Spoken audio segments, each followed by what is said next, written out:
Welcome to the deep dive. Today, we're digging into something, well, really fundamental: stress. But not just the mental side of it. Right, we're talking about where it actually shows up. Yeah. Physically. Yeah, like that knot in your shoulders you can't seem to shake, or maybe you clench your jaw without even realizing it. Exactly. Headaches, back pain. It often manifests in the body, but we kind of miss that connection, don't we? We really do. It's like we're disconnected. Functionally disconnected from our own physical selves a lot of the time. So that's our mission for this deep dive, exploring a technique designed to bridge that gap. It's called the body scan meditation, BSM for short. It's a really straightforward mindfulness practice, actually. You just guide your attention through different parts of your body, noticing whatever's there. And the aim isn't trivial. It's about systematically reconnecting mind and body, which sounds like it could lead to some real relaxation and maybe better self-awareness. That's the goal. And our source material covers quite a bit: the science behind it, the step-by-step, even different lengths of practice. Oh, good. Like, how long do you need? We'll get into that, from quick check-ins to longer sessions. Yeah. But what I found really interesting was the honesty about how hard it can be at first, that initial resistance. Okay. So it's not always easy bliss. Good to know. The sources call it a mental x-ray, right? Yeah, that's a great analogy for it. Okay, so let's unpack BSM. What is it at its heart? Well, fundamentally, it's about building mindfulness. You deliberately, kind of slowly, move your attention.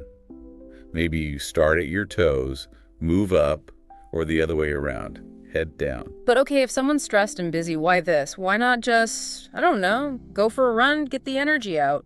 That's a fair question. Exercise is great, obviously. But BSM tackles something different, that deep, unconscious holding of tension. Holding. Yeah, like the tension you don't even know you have because it's become, well, normal for you.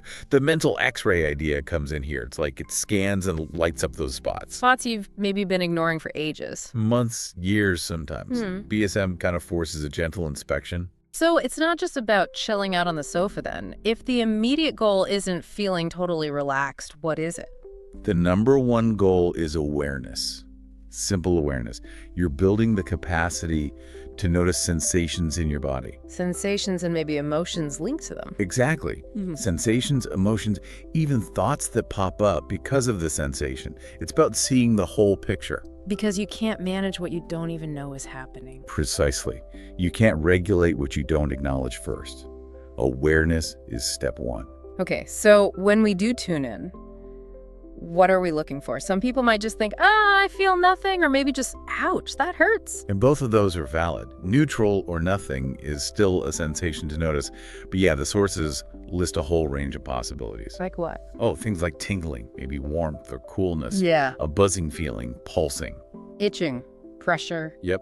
Itching, pressure, maybe tightness, or even numbness, surprisingly. Sometimes even mild nausea in a specific area. Wow, okay, so a whole palette. A whole palette. And the key instruction is just to notice it, whatever it is, without slapping a label on it like good or bad. Just, there's tingling in my foot. Exactly that. No judgment. Which brings us to that resistance you mentioned. I think people will relate to this. You lie down, you try to be quiet, and your mind just freaks out. It really can. It's confrontational because all the usual distractions disappear. No phone, no TV. Right. And the mind suddenly feels, like the sources say, a bit like a trapped animal looking for an escape route. A feral cat in a dark alley was the phrase. That's the one. It starts racing, thinking about emails, what's for lunch, replaying conversations. Comparing your butt to the person next to you in yoga class. Or wanting Taco Bell. Okay, I'm exaggerating, but you get it. Totally. It rebels against being asked to focus inward. It wants to do something. This resistance is pretty much universal when you start. And that shows up as the mind just wandering off constantly. You try to focus on your ankle. Next thing you know, you're planning dinner. Yep. Elvis has left the building, attention-wise. So how do you deal with that? The frustration of feeling like you're failing because your mind won't stay put. See, that's where the non-judgmental awareness piece is absolutely critical. The mind wandering isn't failure. It's actually part of the practice itself. Really? The wandering is part of it. The noticing that it wandered and then gently bringing it back, that's the practice. That initial feeling of, am I doing this right, is normal.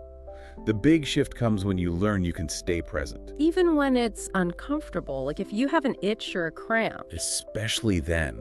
Instead of immediately scratching or shifting or fighting it, you learn to just observe it. Acknowledge the itchiness or the tightness or the agitation. You just watch it. But why? If it's uncomfortable, why focus on it if you're not trying to make it go away? Because you're retraining your relationship with discomfort. Usually our instinct is react, right? Struggle, distract. Yeah, tense up even more probably. Exactly. BSM teaches you that you can actually stay tuned in, softly present, even with that united colors of stress, feeling, the clenched jaw, the tight shoulders. The indignant belly, as one source put it. Yes. You meet it with this gentle, non-reactive presence. You give it space. And often, when you stop fighting it, it starts to soften on its own. It often does. It shifts from being an enemy you have to defeat to just a sensation you're observing. That non-reactivity changes everything. Okay, this makes sense, but that resistance is real. We need some practical steps. If someone wants to try this, like right now, what do they do? First things first, find a spot where you won't be disturbed. Quiet, comfortable. Lying down, sitting up. Lying down is often preferred. It helps the body relax fully, let gravity do its thing. It's particularly good if you're using BSM for sleep issues. Makes sense. But if you find you just keep drifting off to sleep and want to stay awake for the practice. Which might happen. Definitely. Then sitting upright in a comfy chair is perfectly fine too. Whatever helps you stay present without extra tension. And time-wise, does it have to be an hour long? Absolutely not. That's the beauty of it, flexibility. The sources mention everything from a quick 3-minute scan. Oh, wow. 3 minutes. Yeah, great for a quick reset, like Yeah. before a meeting or something.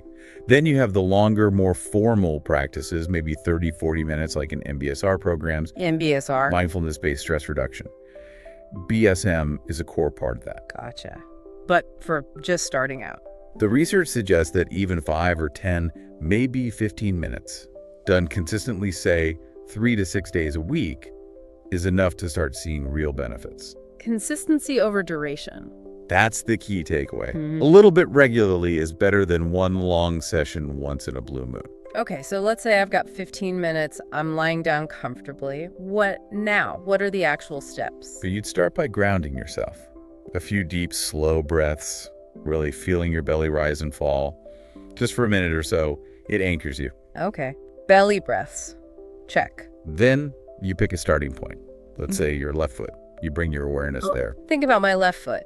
Sort of. More like feel into it. Yeah. Spend maybe 20 or 30 seconds noticing any sensations in the toes, the sole, the heel, the ankle, just exploring with your attention.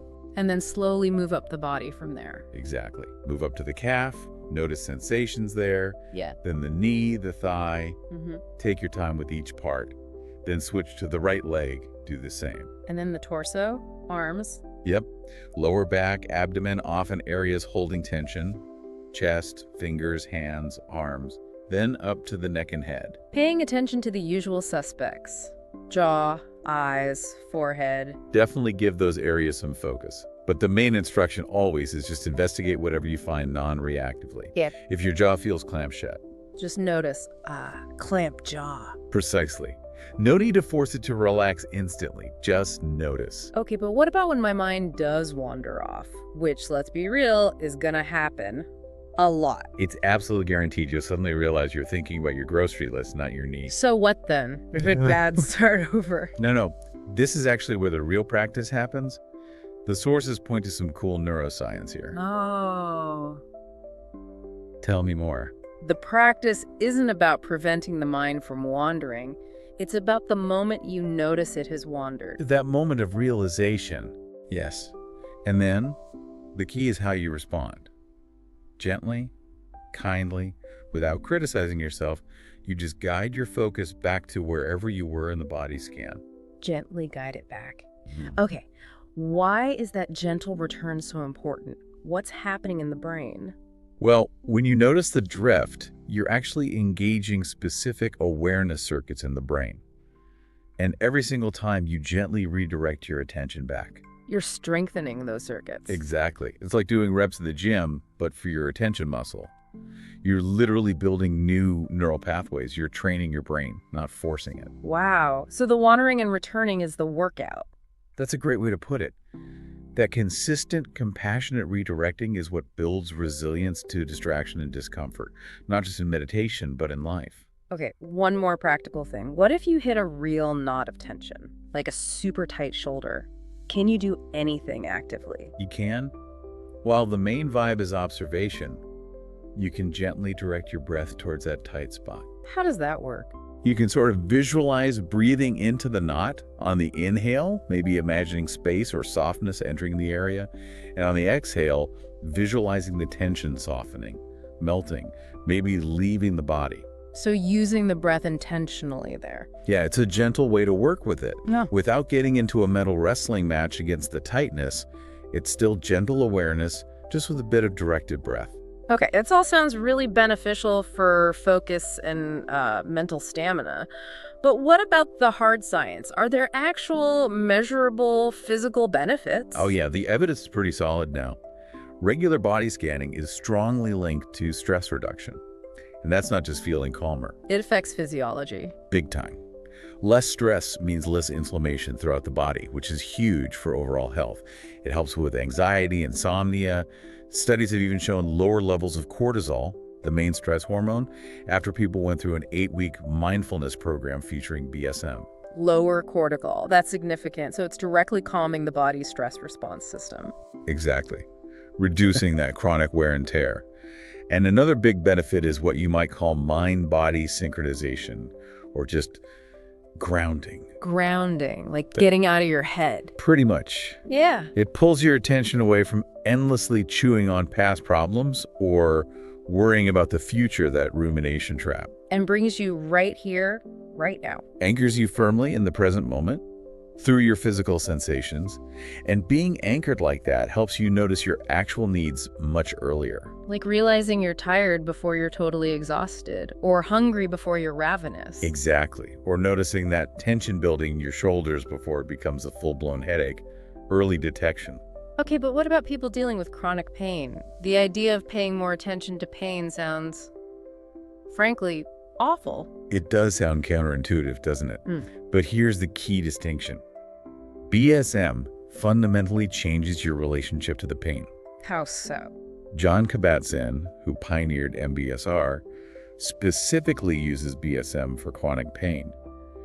The meditation might not make the physical source of the pain vanish. Right, it's not magic. But by fostering this awareness and acceptance, it reduces the secondary suffering. Secondary suffering. Yeah, the fear, the anxiety, the frustration, the depression that often piles on top of the physical pain. When you learn to observe the pain without judgment, without that constant mental battle against it. It does stop adding that extra layer of misery. Exactly. And that shift alone can dramatically improve quality of life, even if the baseline pain level remains. That makes a lot of sense. And beyond the physical, what about wider psychological perks? Loads of them. Research connects regular practice to better emotional stability, just feeling generally happier, and interestingly, increased self-compassion.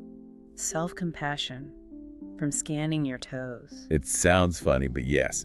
Learning to be present with yourself non-judgmentally, even with discomfort, builds that capacity for kindness towards your own experience. It's a foundational skill for self-awareness. And this isn't just a niche thing, right? The sources mention it being used globally. Absolutely. As part of MBSR programs used worldwide. Studies show benefits across really diverse groups. Students in South Korea dealing with exam stress, people managing HIV in South Africa, even terminal cancer patients in Hong Kong, finding some measure of peace. It's remarkably universal. Wow. So, okay, wrapping this up. The main message seems to be, body scan meditation isn't about emptying your mind or forcing relaxation. It's about awareness. Awareness and acceptance, yeah. Learning to notice and sit with the tension and sensations we carry. Recognizing those united colors of stress in ourselves. And consistency is the name of the game. Even 5 or 15 minutes regularly beats a long session now and then. Definitely. Little and often is the way. So this really makes you think. The body scan teaches us to just notice tension we weren't even aware of, that chronic shoulder hunch, the jaw clench. Things we carry around all day. And we learn that simply paying it attention without immediately trying to fix it or push it away can actually be the start of relief. It often is, surprisingly. So here's the final thought for you, the listener. If just gently noticing physical discomfort instead of fighting it can lead to such a shift, what else in your life are you constantly battling? Maybe difficult emotions, frustrating situations, ingrained habits. What might happen if, instead of fighting, you just tried paying gentle, non-judgmental attention first? Could that be where the real change begins?